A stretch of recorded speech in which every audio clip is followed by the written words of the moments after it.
Testuak hala dio. Azken hamarkadetan, kultur sorkuntza zabaltzeko, transmititzeko eta gizarteratzeko moduak eraldatu egin dira. Sorkuntza testuinguru berriak sortu dira. Kultur industrian eraldaketak gertatu dira. Kazetaritzaren parametroak aldatu dira. Hezkuntza arautuan pedagogiak berritu dira.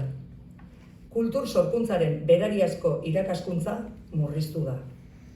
Kultur kritikaren ekarpenak sakabanatu dira, eta abar. Paradigma aldaketa honen baitan, eta azken urteotako inkesta zein azterketek erakutsi dutenez, eten bat gertatu da, eta gaur egun hezkuntza arautuak ez du bermatzen euskarazko kulturgintzaren transmisioa.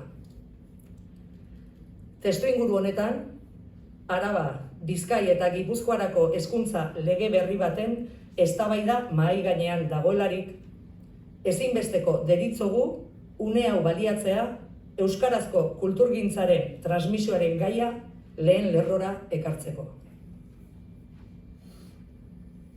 Egin nahi den hezkuntza lege berriak euskarazko kulturgintzaren transmisioa bermatu behar du hezkuntza eraldatzailea lortu nahi badugu. Eta hori hala izan dadin, garrantzi handia du legeak modu esplizituan jasotzea behar hori.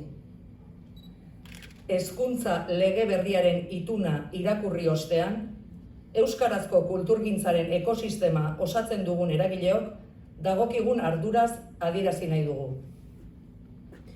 Araba, Bizkaia eta Gipuzkoarako hezkuntza lege berriak euskarazko kulturgintzaren transmisioa bermatu behar duela. Euskarazko kulturgintzaren ekosistemako eragile garenok kulturgintzaren transmisioa bermatu dadin hartu beharreko neurrien proposamen, eztabaida eta adostasun prozesuan parte hartu nahi dugula. Euskararen eta bere kulturgintzaren normalizaziorako estrategikoa da hezkuntza arautuan ere transmisioa bermatzea.